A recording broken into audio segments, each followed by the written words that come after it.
하나님 말씀 좀 같이 살펴보죠. 하나님 말씀 마태복음 16장입니다. 마태복음 16장 16절에서 18절까지 말씀입니다.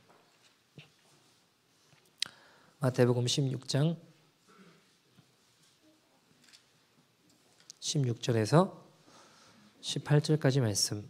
신약 성경 28페이지고요. Matthew chapter 16 verse 16 to 18입니다.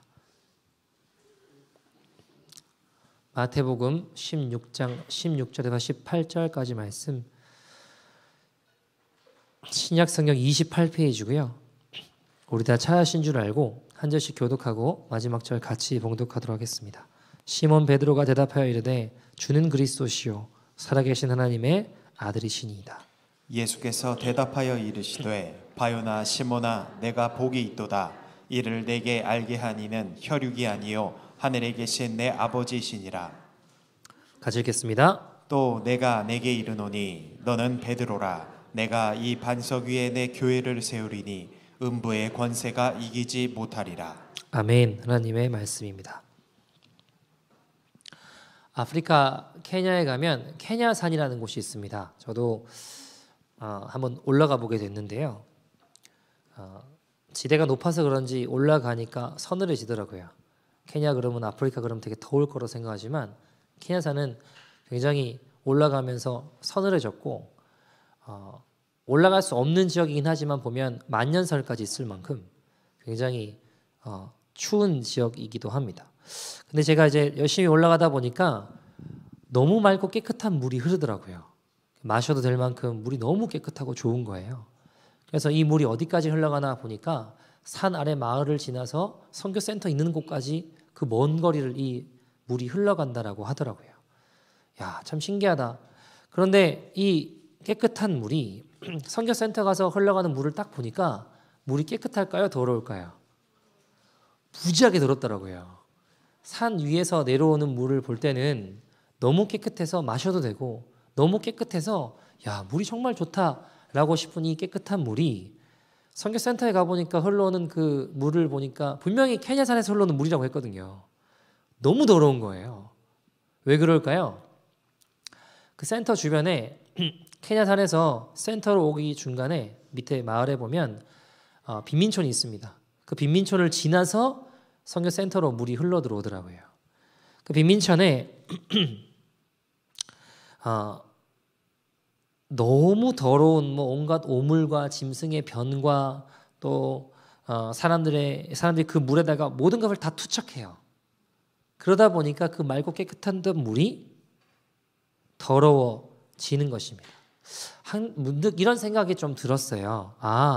하나님께서 이 땅에 가장 깨끗하고 맑고 값진 예수 그리스도의 십자가 복음을 교회에 주셨는데 교회가 온갖 음란과 거짓과 탐욕 등의 죄악으로 오염시켜버리면 케냐산의 물이 마실 수가 없는 물이 센터에 되어버린 것처럼 교회도 동일할 수 있겠다. 동일해도 맑은 물을 흘려보내는 것이 아니라 어쩌면 예수 그리스도의 피값을 주고 사신 교회가 더러운 물을 흘려보내고 있는 것은 아닌가라는 생각들을 해보게 되었습니다. 여러분 요즘 들어 이 시대의 기독교를 살펴보면 그럴 수 있겠다라는 생각이 들어요. 겉모양은 어때요? 교회입니다. 타이틀은 기독교입니다. 실제 내용물은 세상과 다른 것 없는 욕심과 죄악들, 인본주의 가르침이 점점 늘고 있다면 이런 모습은 이 시대의 교회를 점점 종교화시켜 위기로 몰아가는 것입니다. 디모데후서 3장 5절에는 그래서 이렇게 이야기를 하죠. 같이 읽어볼까요? 시작. 경건의 모양은 있으나 경건의 능력은 부인하니 이 같은 자들에게서 내가 돌아서라. 아멘. 쉬운 성경은 이렇게 이야기를 해요. 겉으로는 하나님을 섬기는 채 하나 실제로는 하나님을 경외하지 않을 것입니다. 여러분은 이런 사람들을 멀리하기 바랍니다. 자, 무슨 말인가요? 경건의 모양은 있대요, 없대요? 겉으로 봐서는 교회고 겉으로 봐서는 삐까뻔쩍하고 많은 일들을 감당하는 것 같고 다 좋아 보입니다. 그런데 경건의 능력이 있다라는 거 없다라는 거예요. 없다라는 겁니다. 이런 자들에게 돌아서라고 성경은 이야기를 합니다. 교회가 예수 그리스도의 피값을 주고 사신 교회가 맑은 물을 흘려보내야 되는 십자가의 복음과 은혜들을 흘려보내야 되는 교회가 맑은 물이 아니라 온갖 오물과 더러운 물을 흘려보내 세상과 다를 것 없게 된다면 이거 어떻게 되는 것인가? 문의는 겉모양은 교회인데 맛은 더러운 물을 흘려보내는 맛을 잃은 소금이 되어가고 있는 것은 아닌가라는 생각이 들었습니다. 여러분, 문의는 생명력이 있는 크리스천인데 그저 세상과 한치 다를 것 없이 생존만을 위해 급급하게 살아가고 있는 꼴이 되는 것이죠. 오늘 본문에 보시면 예수님이 15절에 이렇게 물어보세요. 너희는 나를 누구냐라고 물어보십니다. 오늘 본문 15절 보시면 이르시되 너희는 나를 누구라 하느냐 말씀하시죠. 네. 이에 베드로가 16절에 뭐라고 대답하는 거예요? 주는 그리스도시요 살아계신 하나님의 아들이십니다 라고 고백합니다. 자, 교회는 그 반석 같은 이 믿음의 고백 위에 세워진 믿음의 공동체라고 18절에 예수님이 말씀하시는 겁니다. 자, 그런데 그 고백을 한 장소가 어딜까요? 오늘 본문은 13절부터 시작됩니다. 13절에 보시면 어디라고 이야기하고 있나요? 예수께서 어디라고요? 빌립보 가이사랴 지방에 이르러 제자들에게 물으시는 거예요. 여러분, 빌립보 가이사랴 빌립보라는 곳은 어떤 곳일까요? 당시 로마 황제의 신전이 있던 장소입니다. 자, 여러분, 로마 황제의 신전이라고 하면 뭐 그냥 길 가다가 보이는 뭐 기와집 같은 거 하나 지어놓은 걸까요?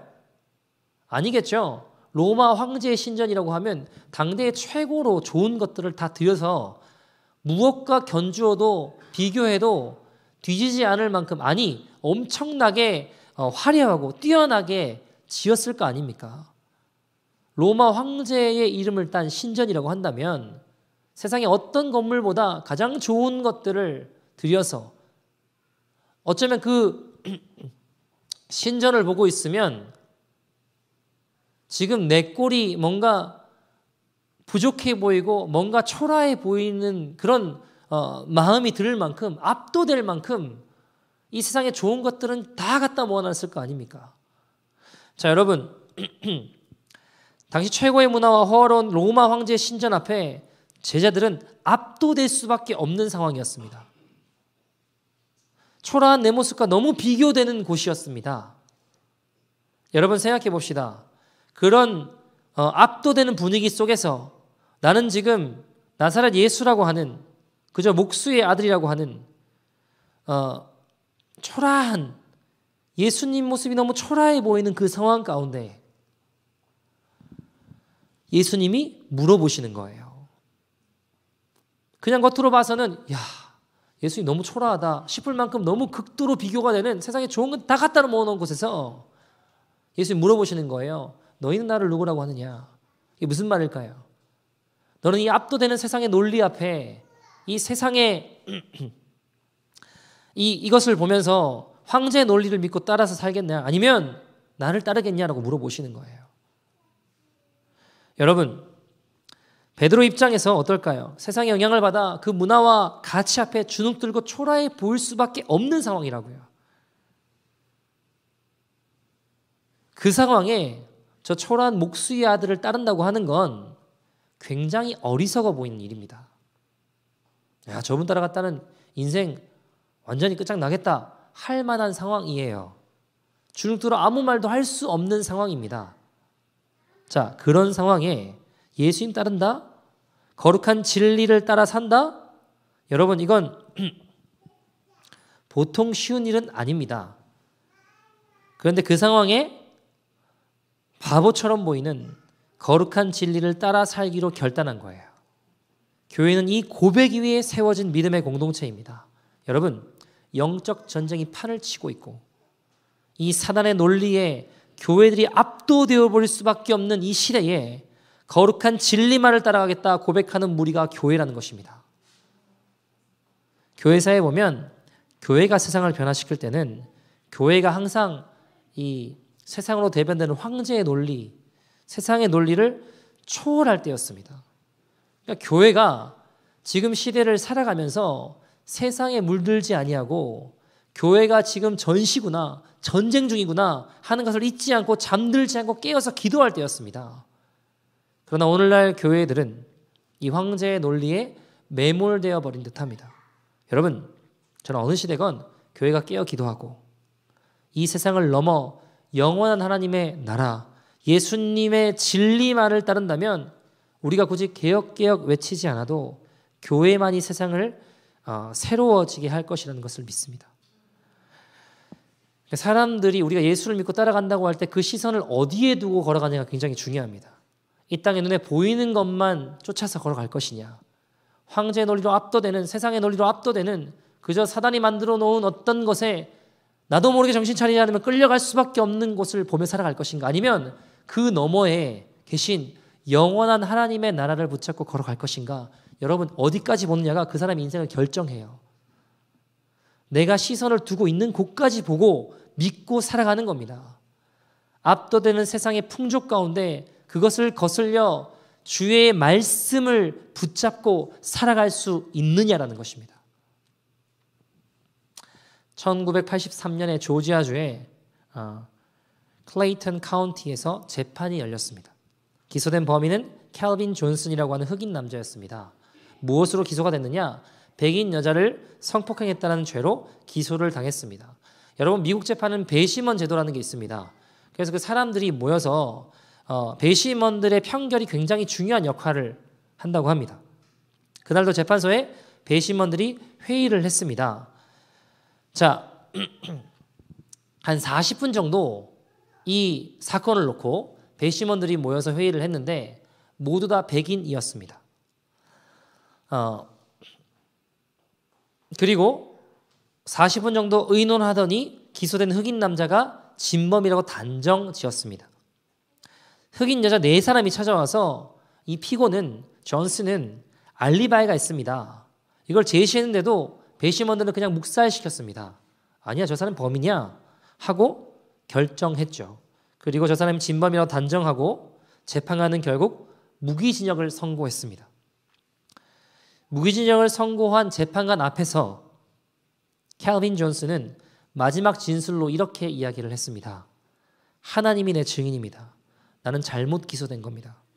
나는 죄가 없습니다. 이제부터 나는 감옥에서 나의 억울함을 하나님이 벗겨주시도록 예수 그리스도의 이름으로 날마다 기도할 것입니다. 그리고 그는 감옥에 갔습니다. 그리고 16년이 흘렀습니다. 16년 동안 감옥에 있었습니다. 그리고 캘빈 존슨은 다시 재판장에 서게 되었습니다. 자, 이제 시대가 발달하다 보니까 과학기술이나 이런 것들이 발달하다 보니까 DNA 감식이라는 게 생긴 거예요. DNA. 왜 다시 재판정에 섰는가? 그를 무죄 석방시키기 위해서였습니다. DNA 유전자 검사를 해보니까 이 사람이 진범이 아니라는 게 밝혀졌어요. 자, 재판관이 이제 그를 석방시켰습니다. 그 시간에 그의 손에는 조그만한 신약 성경을 꼭 쥐고 서 있었습니다.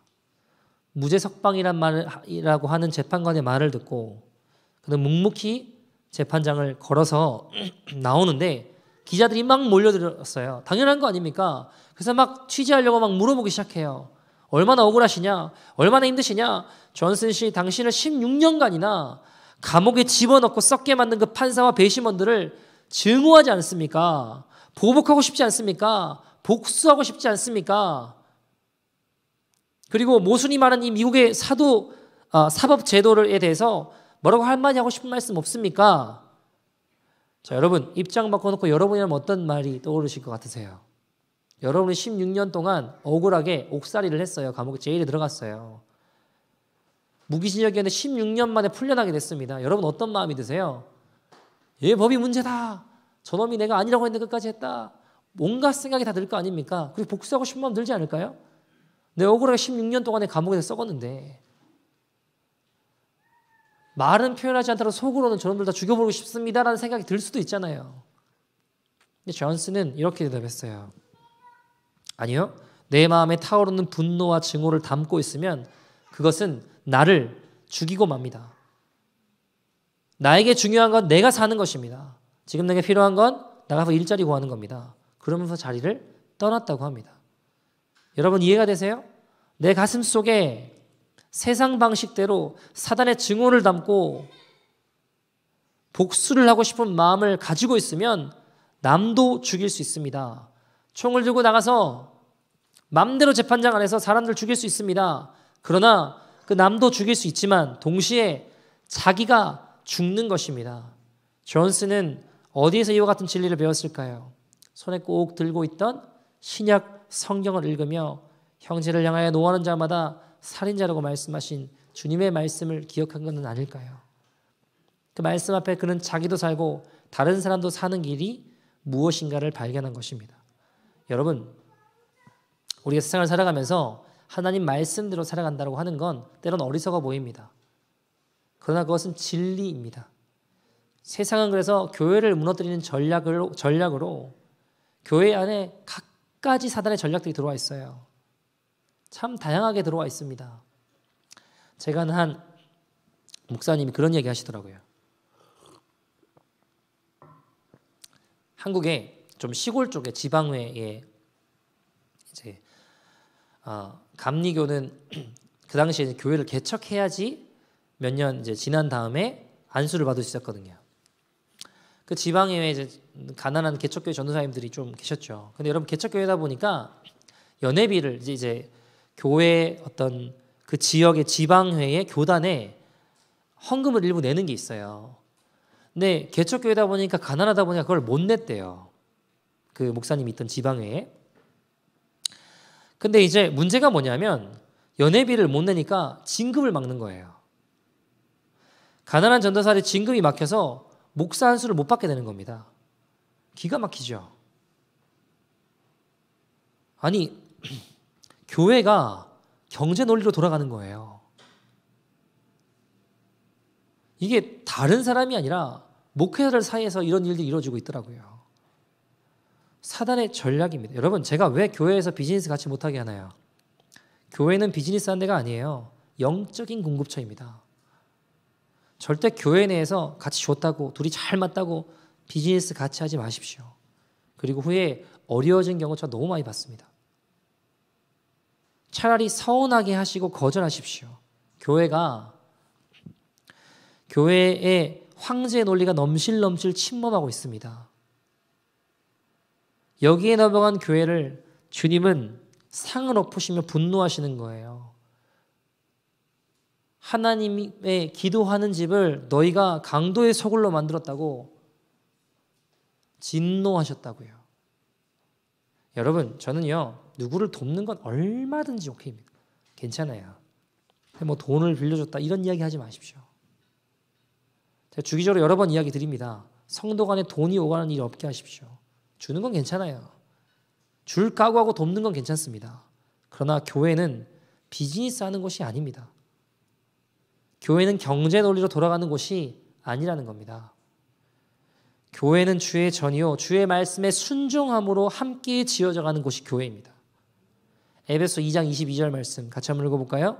같이 읽어보죠. 시작. 너희도 성령 안에서 하나님이 거하실 처소가 되기 위하여 그리스도 예수 안에서 함께 지어져 가느니라. 아멘. 사랑하는 여러분, 우리 교회가요 주님 거하실 하나님이 거하실 처소가 되기 위해 예수 그리스도 안에서 함께 지어져 가는 곳이 되기를, 함께 순종하며 함께 지어져 가는 곳이 되기를 간절히 소원합니다.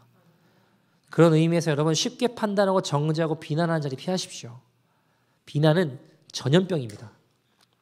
이게 교회 안에 뿌려진 사단의 또 다른 전략인데 예수님 이름으로 권고드립니다. 비방하는 자리를 피하십시오. 하나님 기뻐하지 않는 험담과 판단의 자리 피하십시오. 아무리 옳은 이야기 외쳐도 하나님 절대 손들어주지 않습니다. 그게 다른 사람 죽이는 거고 교회를 무너뜨리는 사단의 도구가 되는 거예요. 피하십시오. 모여서 죄 짓는 모임이 된다면 그 자리 떠나십시오. 사람들 눈치 보다가 하나님 앞에 당당해지지 못한다면, 하나님 앞에 부끄러운 자가 된다면 어떻게 하시겠냐고요. 아니요 목사님, 저는 영향을 받지 않습니다. 분명한 기준과 잣대가 있습니다. 죄송합니다만 여러분, 요셉도 하나님 두려워할 줄 아는 사람이었어요. 보디발의 아내가 유혹할 때 어떻게 했나요? 나 하나님 기준이 있으니까 떠나지 않고 그냥 가만히 있었나요? 그 자리를 피했다고요. 떠났다고요. 하나님 의식하고 두려워할 줄 알았기 때문에 난 지킬 수 있다고 그 자리에 머물지 않았습니다.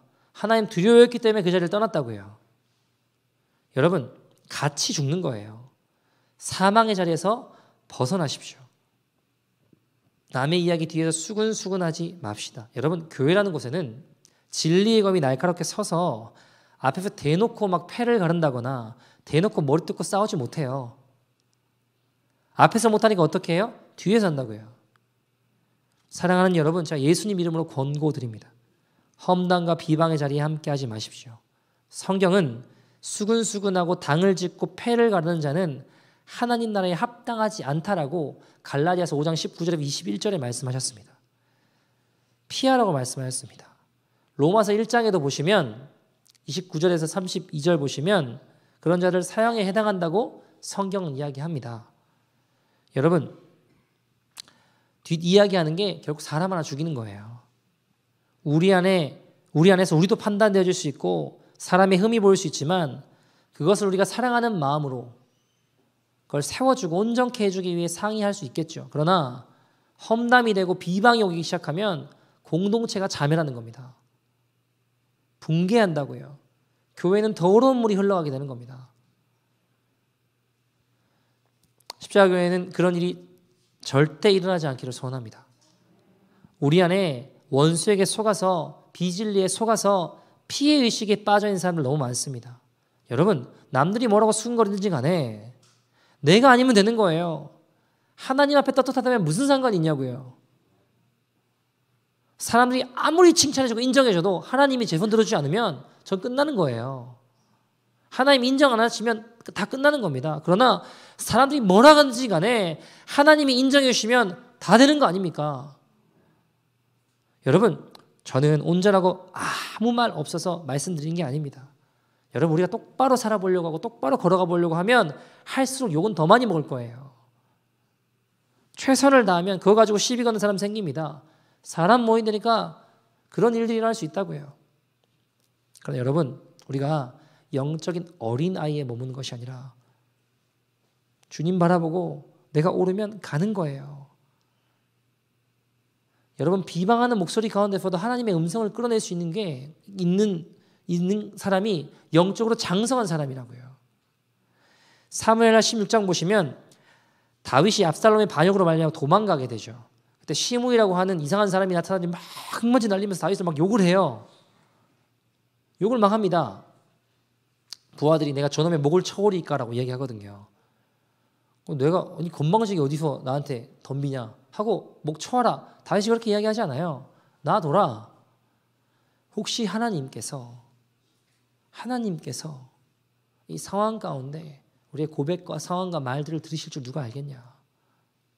하나님께서 저에게 시키신 일일 수 있죠. 내가 들어야 될 말이 있을 수도 있다. 저 사람 하는 비방 속에 하나님 말씀이 담겨있을 줄 누가 알겠냐. 여러분, 우리가 그런 사람이 되어야 됩니다. 너무 혼자 피해의식에 빠져있는 경우들이 많아요. 너무 일방적입니다. 남은 그렇게 하지 않았는데 혼자 상처받고 혼자 무너지는 일들이 많습니다. 그것은 원수가 설치해놓은 덫에 우리가 서로 빠지는 것이라는 겁니다. 여러분, 진리라고 하는 건 사랑을 타고 역사해야 됩니다. 우리 안에 사랑이 사라지고 진리만 남으면 어떻게 될까요?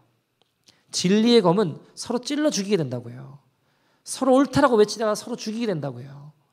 여러분, 반드시 진리는 사랑 위에서 역사해야 됩니다. 누가 연약하다면 감싸주고 붙들어줘야 됩니다. 자, 여러분, 비방하는 말은 전염병과 같다고 말씀드렸습니다. 다 같이 죽는 거예요. 그것 때문에 붕괴하는 겁니다. 그것 때문에 결국 교회가 맑은 물이 아니라 더러운 물을 흘려보낼 수 있게 된다는 겁니다. 우리가 서로 붙들어줄 때, 그러나 우리가 서로 붙들어줄 때 서로 가려주고 서로 기도해주고 서로 하나님의 은혜들을 나누게 될 때, 여러분, 우리가 마음에 품어야 될 건 사람들이 하는 말이 아니라 진리의 말씀이에요. 흘려보내야 될 말을, 사람들이 하는 흘려보내야 될 말을 붙잡으면 이게 힘들어져요. 우리가 붙잡아야 될 건 변함없는 말씀을 붙잡아야 되는 거지, 사람들이 하는 말에 자꾸 마음에 담아두다 보면 끌려가게 된다고요. 진리의 말씀을 붙잡고 서로를 붙들어 줄 때 원수는 설 자리를 잃을 줄 믿습니다. 원수에게 자리를 내어주지 맙시다. 여러분, 지금 눈물로 씨를 뿌리는 자가 기쁨으로 단을 거둘 것입니다. 그러나 울기 싫어서 뿌리지 않는 자는 하나님의 때에 아무것도 거둘 수 없게 될 것입니다. 주님의 명령을 성취하는 것 결코 우리 육신 기뻐하지 않습니다. 여러분, 내 육신이 좋아할 것 같아요? 절대 그렇지 않아요. 여러분, 힘들어요. 우리는 그거 싫어합니다. 손해보고 희생하는 거 싫습니다. 그러나 우리가 순종의 자리에 있을 때 하나님의 영광을 맛볼 것입니다. 그리고 그 영광이 우리로 하여금 그리스도의 장성한 분량에 이르게 할 것입니다. 바로 지금 이 시간부터 시작하십시오. 여러분, 우리 안에 선한 것이 나오지 않는다는 거 너무 잘 알고 있습니다. 그렇다고 내 안에 선한 건 안 나오네, 그걸로 결론 내버리고 듣기 싫고 부담되고 짐이고 포기하고 싶은 이야기로 보인다면 우리 원수에게 이미 속고 있는 거라고요. 여러분, 성령 인도하신 대로 걸어가면 주님 일하시고 역사하시고 이루어질 수 있다는 겁니다. 갈라디아서 5장 16절 말씀 같이 읽어볼까요? 시작. 내가 이르노니 너희는 성령을 따라 행하라. 그리하면 육체의 욕심을 이루지 아니하리라. 육체의 욕심을 이루지 아니하는 길이 뭐라는 거예요? 성령님을 따라 행하라는 겁니다. 그분이 하실 것이고 우리는 그리스도의 복을 성취할 것입니다. 원수가 우리 안에 우리 삶을 흔들도록 더러운 물이 흘러가도록 내버려 두지 마십시오. 굳건한 주의 말씀에 기초를 두십시오. 원수가 설 틈을 주지 마십시오. 결코 흔들지 못할 것입니다. 여러분, 자, 교회라고 하는 건 주의 말씀 위에 이 주는 그리스도시요 살아계신 하나님의 아들이십니다. 이 믿음의 고백이 이 말씀 위에 세워진 것이 교회예요. 그 고백이 파운데이션이라고 해요. 여러분, 근데 이 파운데이션이 눈에 보여요, 안 보여요? 눈에 보이지 않아요, 그죠? 이 스테이트먼트가 눈에 보이지 않습니다. 그러나 믿음으로 이 고백을 한 사람들을 통해 세상은 하나님의 교회가 보이게 되는 겁니다. 하나님의 교회는 오늘 본문 18절 보시면 내가 이 반석 위에 내 교회를 세우리니 어떻다고요? 음부의 권세가 이기지 못한다고 하셨습니다. 여러분, 음부의 권세가 이기지 못하는 게 교회라고요. 여기서 말하는 권세라는 단어를 헬라 원어를 보시면 대문으로 해석이 돼요. 그러면 이게 올바르게 해석을 해본다면 교회가 지옥의 대문을 깨트린다는 겁니다. 이 말이, 이 표현이 내가 이 반석을 내 교회 위에 세우리니 음부의 권세가 이기지 못한다는 표현은 교회가 지옥의 대문을 깨트린다는 겁니다. 지옥의 대문을 깨트리는 것이 바로 교회라는 것입니다. 지옥의 대문을 깨트려 거기에 잡혀있는 영혼들을 구원한다는 겁니다. 여러분, 영화 노예 12년이라는 그 영화에 보면 솔로몬 노셉이라는 사람이 주인공인데 배경이 1840년이에요. 남쪽에는 노예 제도가 있었고 북쪽에는 이제 자유의 땅이었죠. 솔로몬 노셉이라는 사람은 북쪽 자유의 땅에 살아가는 사람이었습니다. 평범한 사람, 그냥 음악하는 사람이었어요. 뉴욕의 가족들과 행복하게 살아가는 사람이었습니다. 그러던 어느 날 일자리를 알선해 주겠다는 말에 속아서 하루에 어느 날 납치가 돼서 이 사람이 남부로 노예로 팔려가게 된 거예요. 되게 똑똑한 사람이니까 난 노예가 아니라고 열심히 외쳐보지만 그의 신분을 증명할 수 있는 게 아무것도 없는 거예요. 다 뺏기고 다 없는 거예요. 그러니까 다른 노예로 잡혀온 사람들과 함께 모진 매질과 고난을 당해요. 남부로 끌려가는 배에 오르게 되고 그곳에 있는 흑인들을 설득하려고 합니다. 뭐라고 이야기하냐면 우리 지금 끌고 가는 백인들보다 한 3배는 많다. 우리가 힘을 합치면 얼마든지 이거 엎을 수 있다고. 당신들 다 자유를 원하지 않냐? 그리고 노예 아니지 않냐? 나 노예 아니다. 우리 이렇게 살 수 없다. 우리가 작전만 잘 짜면 저 사람들 얼마든지 엎어버릴 수 있다. 근데 사람들이 그런 이야기를 I'm not slave. 난 노예가 아니야. 근데 아무리 외쳐도 저항할 생각을 안 하는 거예요. 이 친구 말고 다른 사람들은 저항할 생각을 하지 않는 거예요. 괜히 덤볐다가 또 험한 꼴 당한다고. 거기 배 밑에서 이제 백인이 어떤 흑인 여자 노예를 나쁜 짓을 하거든요. 아무튼 그거 막 덤비다가 어떤 사람이 죽어요. 맞아 죽는 칼에 찔러 죽는 남도 죽어요. 막 그런 일들을 보고 나니까 두려운 거예요. 괜히 덤볐다가 험한 꼴 당한다고. 너희 아니라고 아무리 외쳐도 덤볐다가 험한 꼴 당한다고 무섭다고. 그냥 밥 주는 대로 먹고 하루 살자고. 사람들이 동의하지 않아요. 그냥 이렇게 살자. 괜히 덤볐다가 저항했다가 죽고 싶지 않다. 그때 솔로몬 노섭이 이런 말을 해요. I don't want to survive. I want to live. 난 survive 하기 위해서 살고 싶지 않다라는 거예요. 나는 생명을 위해 살고 싶다라는 거예요. 난 살아남기 위해 살아가는 건 나한테 중요하지 않아. 난 살고 싶다라는 겁니다. 무슨 말일까요? 나는 그저 살아남기 위해 사는 게 아니라 생존을 위해 사는 게 아니라 생명을 가진 존재답게 살고 싶다라 이겁니다. 여러분, 이 거대한 세상 앞에 황제의 논리로 압도되는, 교회가 어느새 그냥 끌려가고 마는, 더러운 물을 흘려보내고, 정신 차려보면 더러운 물을 흘려보내고 있는 이 상황 가운데 어떻게 하나님 주의 말씀대로만 사냐. 이 거대한 가이사로 빌립보 황제 논리에 압도되는, 대변되는 내가, 그 상황 가운데 처한 내가, 그 앞에 생존이 급급한 내가 어떻게 하나님의 생명을 가진 자답게 하나님 말씀대로 살아갈 수 있냐 이겁니다. 여러분, 생존하고 살려고 하면요, 생각이 많아져요. 어떻게 하면 살아남을 수 있을까? 어떻게 이걸 책임질 수 있을까? 어떻게 이걸 해결할 수 있을까? 어떻게 이걸 이룰 수 있을까? 살아남으려고 하면요, 생각할 게 너무 많아지더라고요. 우리 더 좋은 거 먹이고 더 좋은 거 가르치고, 나는 어떻게 하면 이거 해결할 수 있고 저거 할 수 있고, 자꾸 살 생각하면요 생각이 많아지더라고요. 근데 여러분, 어떻게 죽을지를 생각하면 생각은 단순해지더라고요.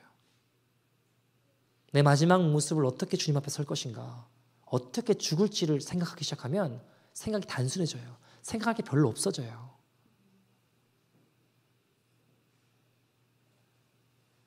생존을 위한 교회는 사단에게 끌려가는 교회가 될 것입니다. 그러나 생명을 위해 나가는 교회는 지옥의 문을 깨트리는 교회가 될 것입니다.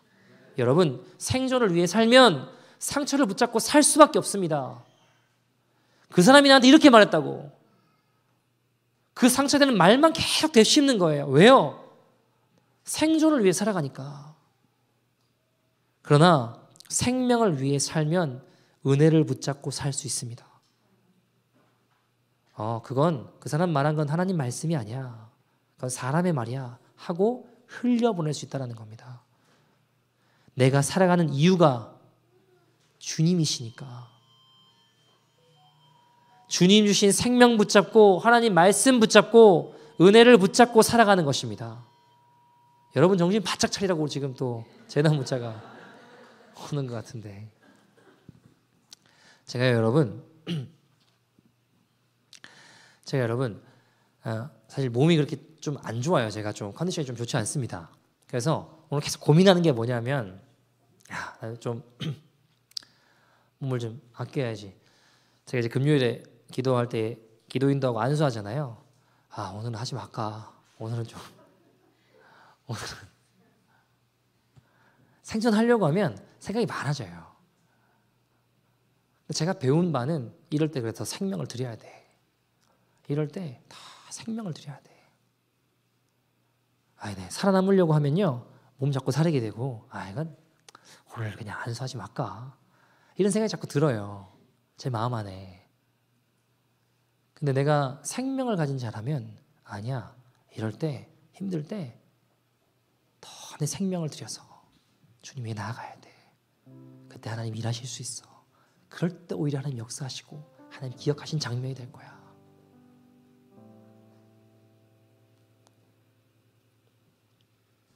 제가 되게 친한 목사님 중에 이광진 목사라고 있는데, 제가 오기 전에 캐나다에 한 2년 정도 여기 있었어요. 어떤 조그마한 개척교회를 섬겼는데 북한 분을 만나셨답니다. 근데 이분이 보니까 손가락이 이렇게 없으시더래요. 그래가지고 왜 손가락이 없으시냐고 물어보니까 이분이 탈북하고 탈북자를 돕는 일들을 하다가 보위부에 잡힌 거예요. 끌려갔습니다.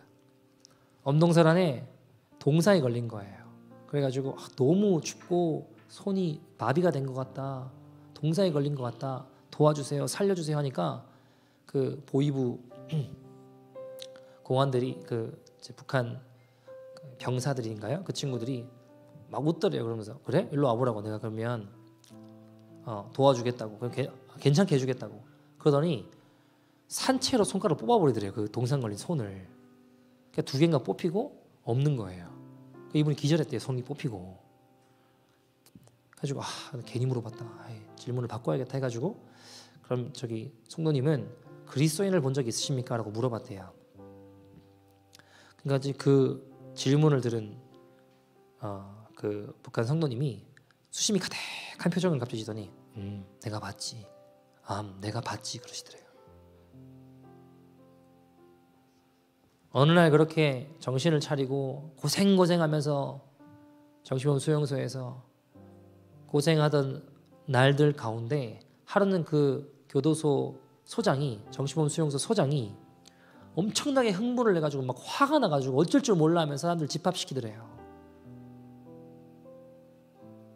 탈북하다 잡힌 사람 다 모아다가 막 두들겨 패더랍니다. 너무 무섭더래. 자기는 이게 진짜 어떻게 사람의 탈을 쓰고 저럴 수 있나 싶을 만큼 사람들을 막 두들겨 패는데 너무 무서워서 옴짝달싹 못하고 막 몸이 떨리더래요. 그 아마 어떤 위에서부터 지령 같은 게 내려왔는데 이 소장이라는 분이 좀 소위 까인 것 같아요. 좀 보니까. 근데 뭘로 까였는가 보니까 이렇게 막 소리를 지르더니 어떤 새끼가 예수 믿는 새끼냐고.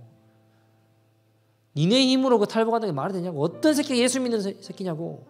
예수 믿는 놈이냐고. 너희 힘으로 탈북하는데 돕는 게 말이 안 된다고. 어떤 놈이 예수 믿는 놈이야. 그럼 막 소리를 지르랍니다. 나오라고.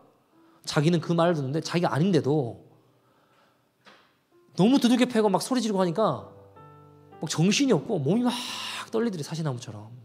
야 이거 나갔다가 죽겠다. 누가 나가겠어요. 그 죽음의 공포 앞에. 예수가 어떤 새끼야. 내가 왜 당으로부터 이런 소리를 들어야 돼.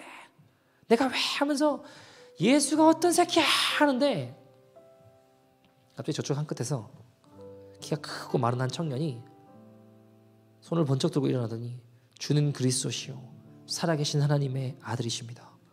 보이부 동지도 예수 믿고 천국 갑시다. 그러더래요. 어떻게 됐을까요? 소장이 너무 화가 나가지고 그 말 듣자마자 와가지고 막 피떡에 대해서 두들겨 패더랍니다. 결국 맞아서 죽었대요. 사람이. 두들겨 패다가 사람이 죽더래요. 피떡에 들어 맞다가 사람이 죽더랍니다.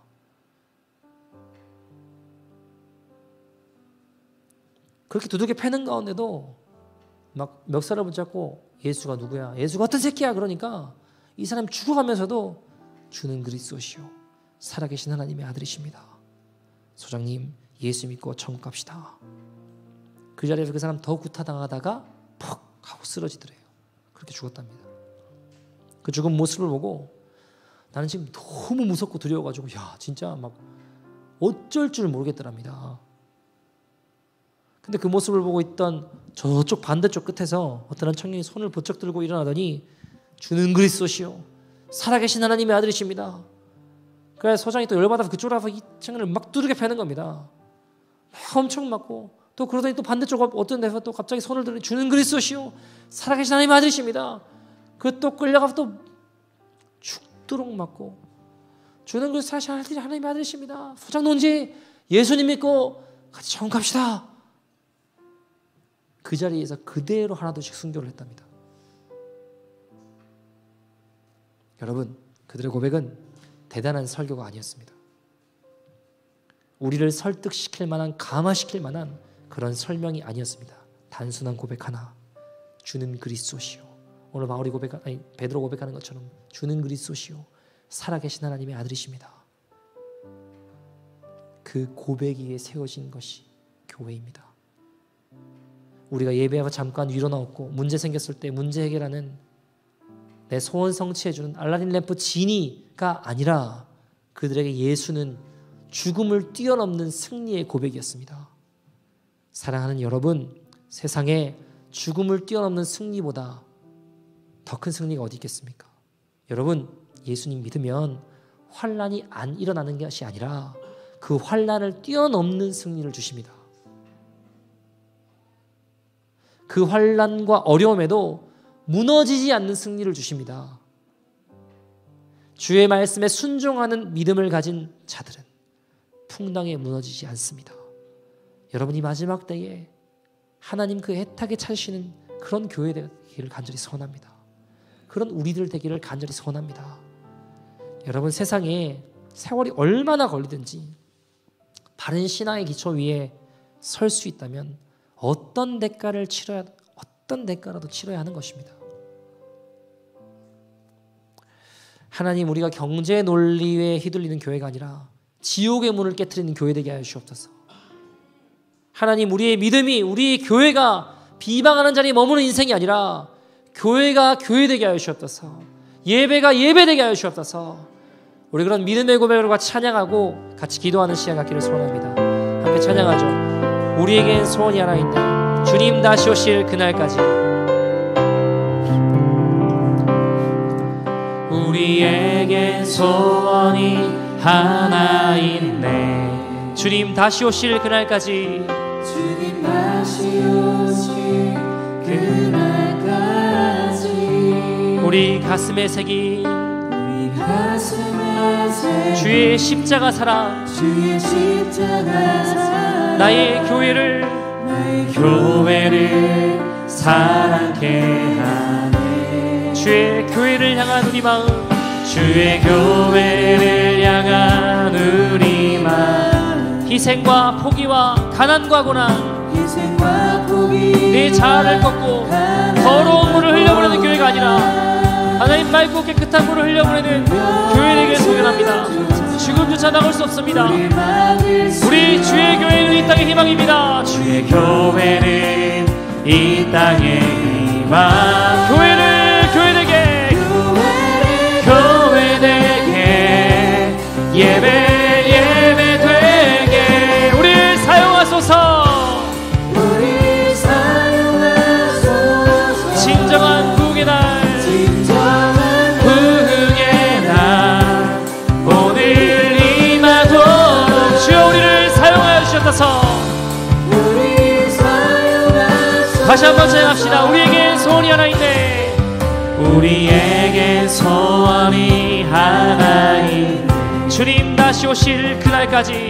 주님 다시 오실 하나님, 우리 가슴에 새긴 것은 다른 무엇이 아니라 주의 십자가 사랑입니다. 가슴에 새긴 주의 십자가, 죽음을 이기는 승리를 하나님 오늘 고백하는 심령들마다 역사하시고 허락하여 주시옵소서.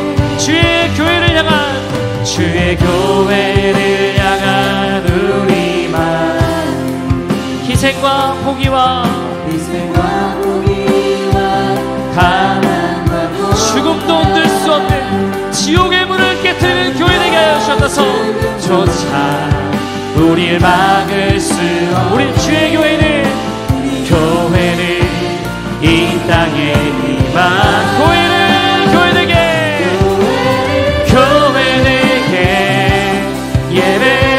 예배되게 우리를 사용하소서.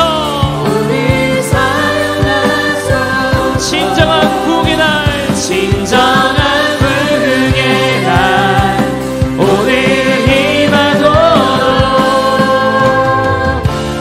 우리 교회를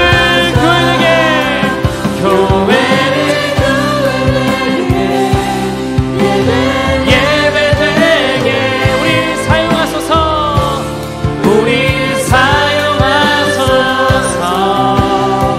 진정한 부흥의 날 오늘 임하도록 우리 사용하소서. 사랑하는 여러분, 시간 같이 한번 기도하기를 소원합니다. 사랑하는 여러분, 예수 그리스도 주는 그리스도시요 살아계신 하나님의 아들이십니다. 그 믿음의 고백 위에 이루어진 교회는 죽음을 뛰어넘는 승리가 있습니다.